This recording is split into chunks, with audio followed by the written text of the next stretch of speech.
পৃথিবীটা অদ্ভুত, তার চেয়ে অদ্ভুত মানুষের বিশ্বাস।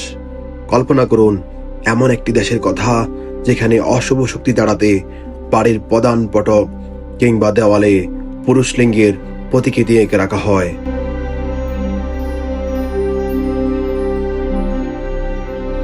যেটিকে আমরা হয়তো লোক লজ্জার বিষয় ভাবি, তারা সেটিকে ভাবেন পরম সৌভাগ্যের প্রতীক। আমি বলছি হিমালয়ের কোলগেশা দেশ ভুটানের কথা।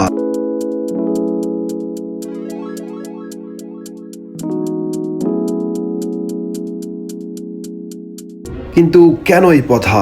এর পিছনে লুকিয়ে থাকা সেই রহস্যময় ডিভাইন ম্যাডম্যানের গল্প এবং ভুটানের স্বর্গীয় সুন্দর শহর পুনাকার ইতিহাস নিয়েই আজকের আমাদের এই পর্ব।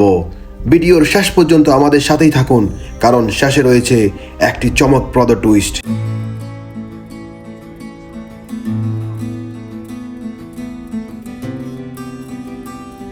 থিম্পু বর্তমানে ভুটানের রাজধানী হলেও 1955 সাল পর্যন্ত ভুটানের প্রশাসনিক এবং আধ্যাত্মিক কেন্দ্র ছিল এই পুনাখা।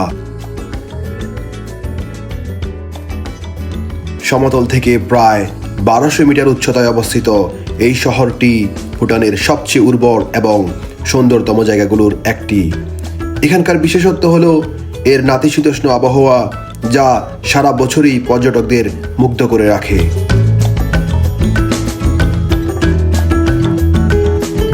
পুনাখা শহরটি মূলত দুইটি বিশাল নদীর তীরে গড়ে উঠেছে।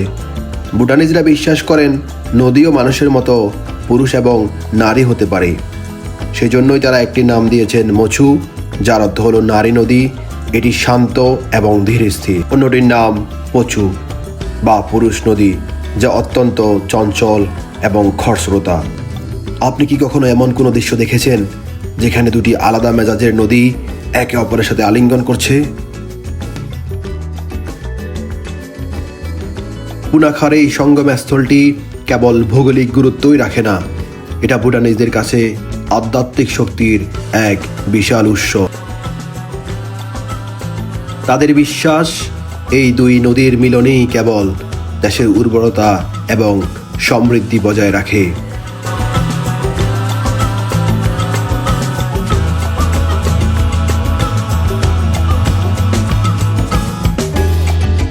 এই দুই নদীর মিলনস্থলের ঠিক মাঝখানে দ্বীপের মতো জায়গায় দাঁড়িয়ে আছে এক স্থাপত্য বিস্ময়, যার নাম পুনাখা জং। 1637 সালে জাবদ্রুং নাগাওয়াং নামগিয়াল এটি নির্মাণ করেন। একটি মজার তথ্য হলো এটি নির্মাণ করতে কোনো লোহার প্যারেক বা কোনো ব্লু প্রিন্ট নকশা ব্যবহার করা হয়নি। এটি ভুটানের দ্বিতীয় প্রাচীনতম এবং সবচেয়ে সুন্দর জং বা দুর্গ। একসময় এই জংয়েই ভুটানের সব রাজাদের রাজ্যাভিষেক হতো। আজও ভুটানের প্রধান ধর্মগুরু তার বিশাল বহর নিয়ে শীতকালটা এখানেই কাটান। এখানকার কারুকাজ করা কাঠের জানালা আর বিশাল সব বুদ্ধ মূর্তি আপনাকে কয়েকশো বছর আগের ইতিহাসে পেরিয়ে নিয়ে যাবে।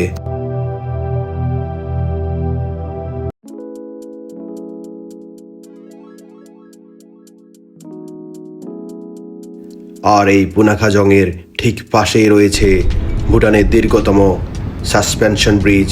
প্রায় 160 মিটার লম্বা এই ঝুলন্ত সেতুটি পচু নদীর উপর দিয়ে ওপারে থাকা গ্রামগুলোকে শহরের সাথে যুক্ত করেছে। এই ব্রিজের মাঝখানে দাঁড়ালে যখন জোড়ো হাওয়া বয় আর নিচ দিয়ে নদী গর্জন করে এগিয়ে যায়, তখন যে রোমাঞ্চ অনুভূত হয় তা আপনি অন্য কোথাও পাবেন না। এই সেতু কেবল যাতায়াতের জন্য নয়, এই সেতু দিয়ে মেলবন্ধন ঘটেছে নদীর দুই পাড়ের মানুষের।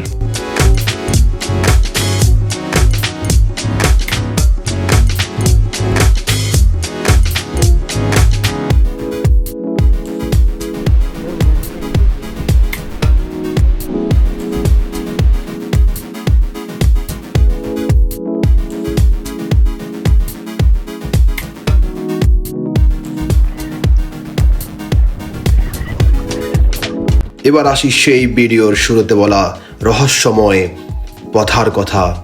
ভুটানের দেয়ালে দেয়ালে কেন এই প্রতিকৃতি? এর মূলে আছে 1500 শতাব্দীর এক ধর্মগুরু যার নাম লামা দ্রুকপা কুনলে। চলুন প্রথমে আমার গাইড মিস্টার ফানসোকের মুখ থেকেই শুনি তার কথা। After like Lama Drukpa Kile, the divine madman threw this baby into the river. This baby transformed into. We'll go from here, sir. Transform into like grey dog, and then swim to the other bank of the river. And then this dog just run back and speak loudly that wherever this divine madman goes, whichever the place he goes, this evil spirit will never come. He will never go to the place where Lama Drukpa Kile goes. So that's why it say like this place name is also known as Chimi Lakhang. Chimi Lakhang. Yeah, Chimi Lakhang means like in our language for dog we say chi. And the mi means no in our language. So like after like combining these two, they say like no dogs here. No Not dogs the normal one, but then the no evil dogs here. It says like this. And then After that, the old Yeah. couple Old again gave birth gave to back a the new child, new child and and then he lived long life. Yes, sir. Yeah, that's great.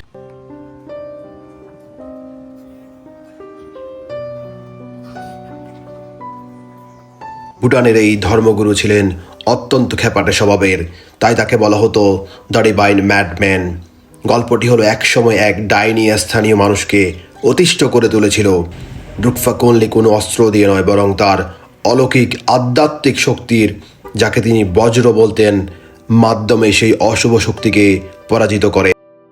তারপর থেকেই এটি অপশক্তির বিরুদ্ধে জয়ের প্রতীক হয়ে দাঁড়ায় এই পুরুষ লিঙ্গের প্রতিকৃতি। তার স্মরণেই নির্মিত হয়েছে চিমি লাখাং মন্দির বা ফার্টিলিটি টেম্পল। বিশ্বাস করা হয় সন্তানহীন দম্পতিরা এখানে এসে কাঠের তৈরি সেই বিশেষ প্রতীক দিয়ে মাথায় আশীর্বাদ নিলে তাদের মনোবাসনা পূর্ণ হয়। তাই ভুটানিজদের কাছে এটি কোনো অশ্লীল বিষয় নয়, বরং সুরক্ষার এক অটুট বিশ্বাস। তারা সবসময় এটা তাদের নিজেদের সাথে বহন করে, তাদের ঘরে, অফিস, আদালত কিংবা ব্যবসা বাণিজ্যে সব জায়গায় সেটা আশীর্বাদের প্রতীক হিসেবে তারা রাখে। আধুনিক পৃথিবীর ভিড়ে ভুটান এমন এক দেশ যারা তাদের সংস্কৃতি আর প্রকৃতিকে পরম মমতায় আগলে রেখেছে। নদীকে ভালোবাসলে নদীও যে সমৃদ্ধি দেয়, আর বিশ্বাস থাকলে যে অশুভ শক্তি দূরে থাকে, পুনাখা তার উজ্জ্বল প্রমাণ।